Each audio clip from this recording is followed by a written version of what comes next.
It's Thursday morning and we're getting there on the front end of the trailer here. Been doing some more wire brushing both by hand and a little bit more with the grinder. Still loose stuff everywhere though.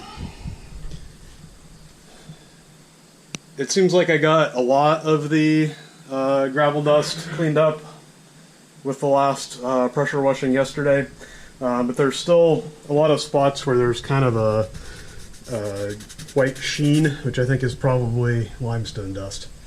I think what I'm going to do is I've got some degreaser stuff that's water-based.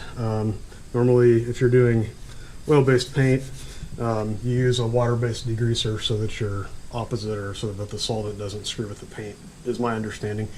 I'm going to kind of spray it down with the degreaser. With most paint jobs, I think a lot of the success is dependent on the prep, or 90% of the success is dependent on the prep, and I don't know if that's why this paint is flaking terrible. Really disappointed with how bad this is. I mean, you could see with something like this where you would have potential for rock chips and then create pock marks that would rust underneath, but I mean, this stuff is just coming off in sheets everywhere, which makes me think that somebody didn't do their research on what paint they used, especially since like these jacks for the landing gear, like they're not great. Like the paint is definitely damaged, but it's not rusting and coming off in sheets like everything else that Wilson did, because these are a third-party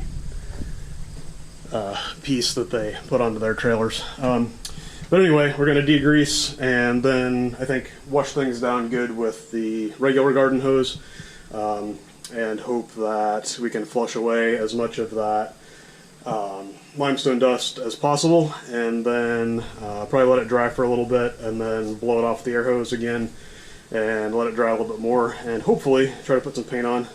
It's about 10:15 now, and I need to take off a little bit after lunch for some other stuff I have going on this afternoon. So I guess it remains to be seen how far I actually get on this. But I'm hoping to get at least some paint on so that I can see how it's going to work and get an idea if I need to order some more to do that back section. The pace that this is going at, it seems like this is going to be a little more involved project than I had hoped. I don't know if I have a week to spend on it, so it's also possible that I might just do kind of the easy stuff on the back end and punt on some of the rest of it until after harvest or something like that, or until I have time to mess with it at least, or more time to mess with it. We are degreased and rinsed off. Still see some flaky stuff. So I ended up kind of blowing out some of the low spots with the air hose. The trailer's tilted a little bit to the left, so like that corner and back in here seem to be collecting quite a bit of water. So kind of blew things off a little bit. I'm gonna let this dry and run to town and get some things and then come back and see what it looks like. So the paint that I'm gonna use on this is some stuff called Chassis Saver. It's pretty close to POR 15. I'm not sure if you pronounce it POR or POR 15, but it's basically a one-part epoxy that's moisture cured. So basically will dry with the moisture in the air, and then it's supposed to be pretty good at sealing in rust. It's, from what I can tell, this particular product is a little less picky about the prep than POR 15. I've used some POR in the past and it seemed okay. So we're going to give this a shot. I got a quart to start with. I think I'm going to need more than that. The local place that I went to in central Iowa, I think charged me more when I went to get it than when I was there, what they quoted me when I was there to look at it. So probably going to see how much it takes on the first round here and then order some online, because it looks like I can get a gallon for about what I paid for about 2 of what the other place charges for quarts. Back from town and did a little bit more cleanup on the front end of the trailer. Got things fairly clean and dry. Still seems to be some water hanging in certain spots. The bigger problem though is that I just read the directions on the can a little bit closer, and it sounds like they really want you to put 2 coats on. And since this is not the most fun project, and I don't want to have to do it again, I may actually do that. And you're supposed to recoat within or after 2 hours and within 6, which is not going to be possible with my schedule today at this point. So I think we're gonna kind of punt and wait and do the painting another day. Hopefully it should be pretty close to ready to go. The other piece, I guess, even if I only do 1 coat of the chassis saver stuff, is that it's UV sensitive, so you're really supposed to top coat anything exposed to the sunlight, and you're supposed to do that within 18 hours also. So probably going to wait and do it next week when I'm going to be down here for a few days in a row. And from what I understand, if you get this stuff on you, you sort of have to wear it off, which can take a week or 2. And I need to wear a tux tomorrow, so probably having black spots on myself would be bad. So I guess it is what it is. Well, I came out to the storage shed to survey the situation. It looks like a lot of stuff's going to have to move to get this crane grill hooked up, and I've got a flat tire, so there's that. Probably going to go have lunch, reassess my life. It looks like I maybe did guess the sizes right on the wrenches that I need to hook this up to the tractor. I also need to get I need to take the bean planter off. At this point, I've given up on finding enough ambition to work on the bean planter before next spring, I think. So I need to get that unhooked, which is not too big of a deal. It's probably a 5-10 minute type thing. But I need to move this tractor and this tractor, and to get the green drill out, I need to move probably that tractor, and the sprayer, because I don't think I can get this turned to get out this door.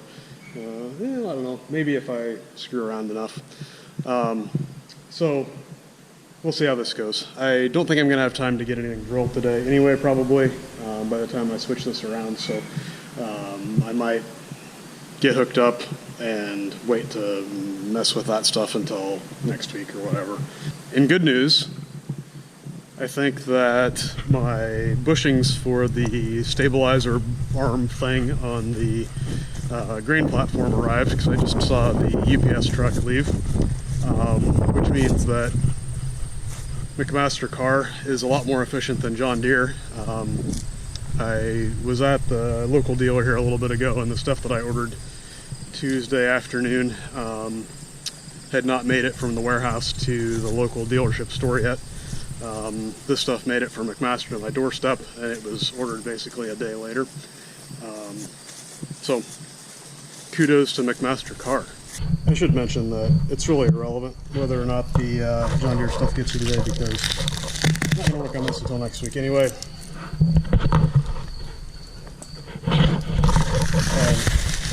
To be fair, I could have paid extra to get it here faster. I'm just a cheapskate. So these are our bushings. I also got a chunk of shim stock that we're going to use to hopefully get this joint nice and tight side to side, to make sure that that whole arm isn't able to move back and forth. Let's see how these fit between the tabs. I think the one on the left probably is going to require a little work. That one fits in super nice, which is good. Probably this one's going to have to be cut down a little, is my guess. Yeah. But I think it doesn't need to be super precise for this application, because it's not rotating, it's just moving back and forth. So my hope is that I'll just be able to kind of carefully grind that down in a relatively level fashion. It looks to me like the way this is set up, basically all of your side-to-side stiffness comes from over here, that like this and this should fit tight together, so that it can't slide back and forth, and then this one sort of just floats and provides more rotational isolation. So I think this will work. Look pretty similar to what came out of there. The new ones are a little bit longer. Should be about 1/10 of an inch if I measured the old ones right, but hopefully it'll serve the purpose. Good news! The TW30 started. Got the mower tractor out of here. We're unhooked from the bean planter. So I'm gonna pull this out and then get this backed up here and move that junk and hook up to this thing. So the hitch apparatus on this will pretty much make you hate your mother. I don't even know how many pieces there are here, probably 20. If you count the nuts and bolts and everything. Seems a little unnecessary, but guess I'm not a Great Plains engineer.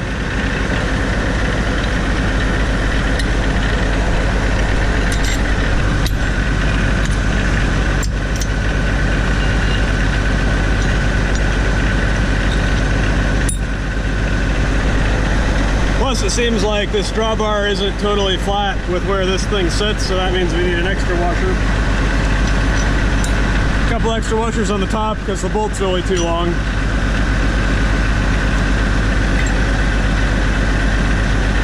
So this has to go through here, but nothing stays put.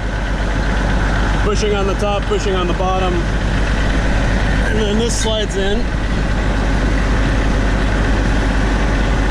So like I said,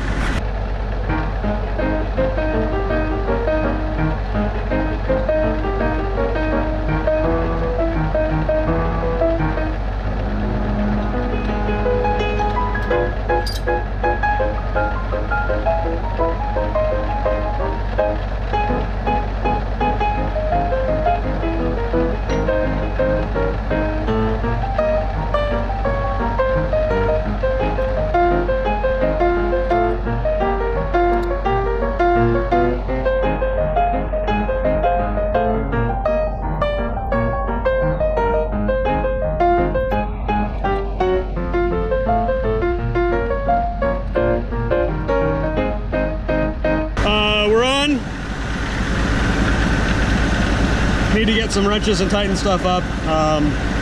Threads on the bottom of this bolt are kind of distorted, so we can't turn it by hand. Well, maybe we can. We might have a little tension on it now that I'm all the way down. Now we're turning on the top now. All right, so I gotta go find wrenches, but we are basically hooked up. So now I just need to open up the other doors and rearrange all this stuff and then put everything back.